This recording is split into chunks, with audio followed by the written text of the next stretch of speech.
Happy Friday! I am just pulling up the slideshow into presentation mode and we will get started reviewing some important information and then I will give you instructions for reading quiz 7.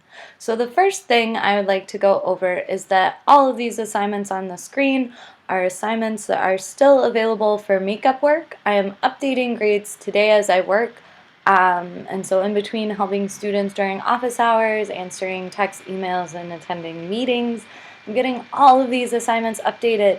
If you turn in an assignment late, please press submit. If you are turning in an assignment on time, please press submit. I'm doing my best to catch up, get quiz grades in, everything, so you have a good idea in these last couple of weeks where your grade is. Next week I'm introducing an extra credit project, so please make sure to attend all ELA Zoom meetings so that you have the opportunity to take advantage of that. Aside from that, here are my instructions. As always, I want to review the materials that are accessible to you during this quiz.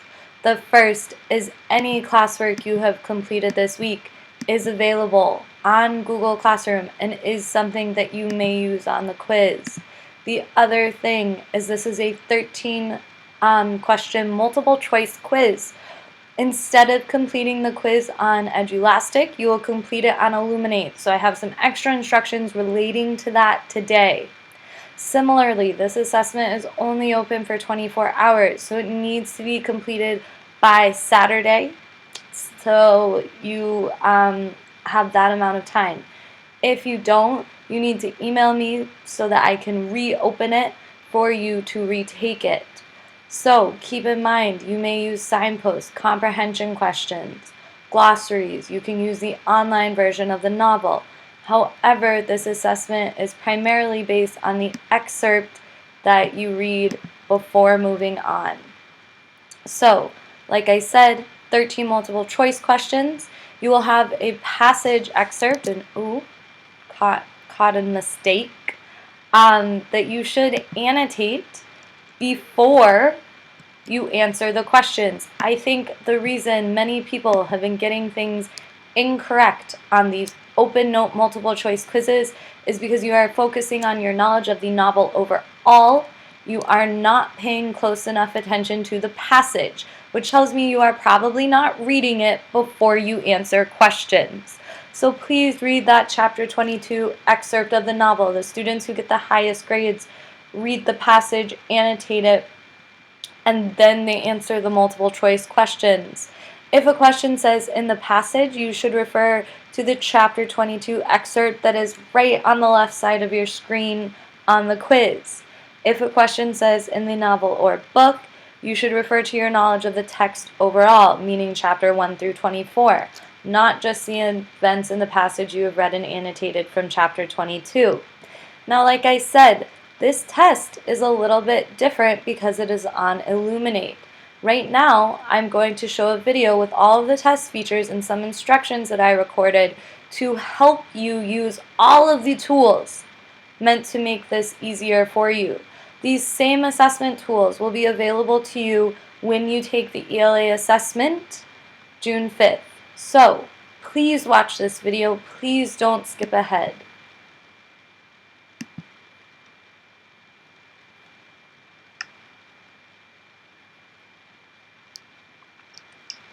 Hi 8th graders. So right now for your ELA and history assessment, I'm going to review some testing features and what the screen should look like for you. So once you log on to Elluminate and you enter your login information and access code, you should pull up a screen that looks like what you are seeing right now. In the top, it should say 2019-2020 8th grade ELA prerequisite formative assessment, reading literature, or reading informational text. You should see that you are signed in as yourself. You can see I'm signed in as myself, Rita Flynn. You should see the same title. You will see the number of questions, and you should also see the date and time started. This will help your teachers know for your CTL grade and to keep track as you are completing the assessment. So once you've checked all of that information, in the upper right-hand corner, you will click Continue to the test. Now when you open up the test, you should see a couple of things. The first thing you will see is that there's a drop-down menu, and it has all of the questions here. So if at any point you need to kind of jump around, go back, maybe look ahead to see what's coming, you can do all of that there. You should also notice, as you are completing this assessment, that there is a pause button. If, say, you needed to take a break for a moment, go to the bathroom, you can pause it and come back. There is also the feature of you can click ahead in the question when you are ready to move on. If you don't want to use the drop down, you can just use this little blue button to go forward or to go backwards. Once you've gone forward, you can see it moves on to question 2. If I wanted to, say, go back to question 1, I would click there once again. Now, some other features that will probably be helpful for you during this test are, you can see there's a zoom. So if you'd like to make the font bigger, you can see it will increase in size. Now what that means though for you is that you will have to scroll a bit more, right? The more you zoom, the longer the text will seem. You also will notice that there are directions on the right-hand side with questions, and that there's the text on the left, just like whenever we take a test. Now, some other really important features I want you to pay special attention to are in this right-hand corner. If you click this little pencil and notepad feature, you can see this is where you can take notes on what you have read. So before the test, we reviewed with you that you should be annotating for main ideas and key details, questions, clarifications, everything like that, as well as for the fiction text, signposts. So here I could write signposts, and I might notice as I'm reading there's a contrast or contradiction, it's unexpected, and then ... You can refer to this anytime, but you should be using this notepad in order to earn full credit on the assessment. The other thing is, as you are testing, maybe there's a question that you want to make sure you come back to. You can flag it, and then you know when you're reviewing or finishing to come back to that question. So we should see on your screen while you are doing this the notepad up so that you can complete annotations. That's clicking this little icon right here. Now the directions, read the question and click on a word or phrase to make a selection. Your response will be saved automatically. So this is not a multiple choice question. You need to click, you can see it highlights yellow, and then that is your answer. Once you have made that selection, scrolling through, looking at all your options,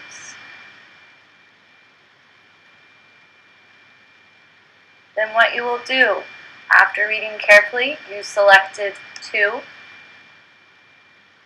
you will click Next, and you can move to the next question.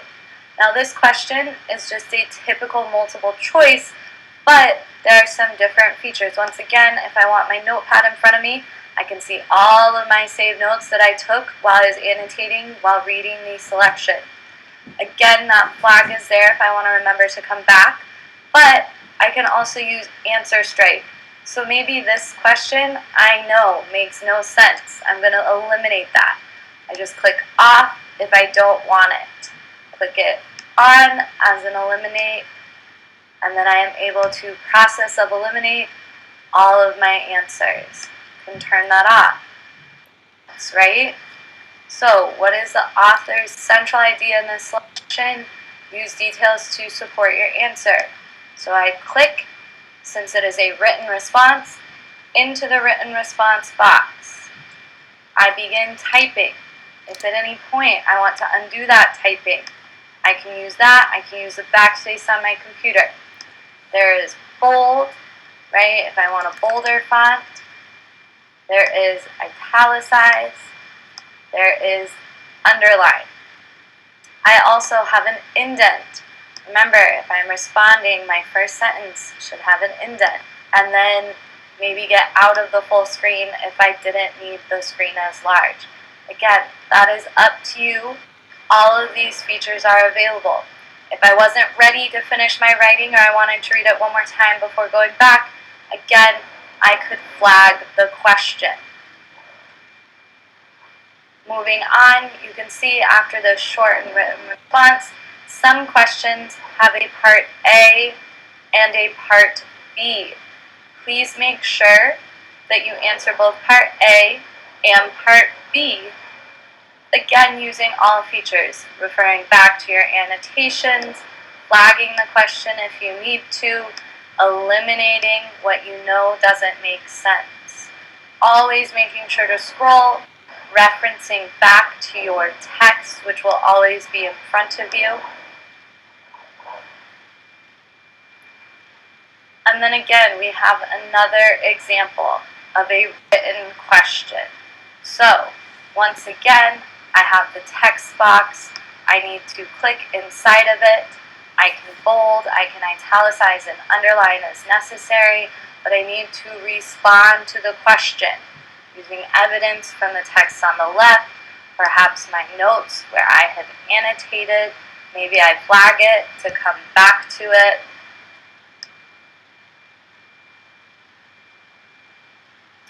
And then again, this is a different question. It's not multiple choice, it's checking a box. So which statements describe the relationship? Select 3 options. So I'm not just going to have one, I'm going to have up to 3 options, perhaps striking out what does not make sense. Now if I've answered every question, because I'm on question number 6, I can click this blue button, and I will see as I am finishing the test, I have these flagged, so I'm going to want to go back to them to make sure that I go back and review it. So this question I flagged, I hadn't completely answered it perhaps, or clicked enough sentences, but once I have fully answered it, I check, okay, I did it, I'm going to unflag it, and I can go back to reviewing and finishing my test. Now, once I have checked all of the flags, I can click Finish, and it will ask me if I have unanswered questions. I would want to go back and I would want to answer all of those questions. But if I've answered every question, I click Finish, and that is how I submit. Once you finish it, it should say you've completed your test. And all you have to do then is you can just return to that opening space and you will be all set and done with your assessment. Please feel free while testing to reach out to any of your ELA teachers, or if this is the history assessment, to Mr. Trexler. So like I said, there are many test features that you need to pay attention to on Elluminate, and I hope that reviewing this helped you. Now let me explain the difference in terms of accessing the test. So there are 3 steps to accessing any test on Elluminate. The first is you need to go to illuminate.online. Once you go to illuminate.online, you should see a screen that looks just like this. It has 2 different criteria for you to fill in. The first is the student login, and the second is every assessment has an access code. So today, you will enter your BPS email as your student login. You will enter the access code in all capital letters as you see it appear on the screen. That's important. It won't work if it's not capital letters, and you will click Next. This will then confirm that you are this student. You will click and confirm, and then you should be able to begin your test.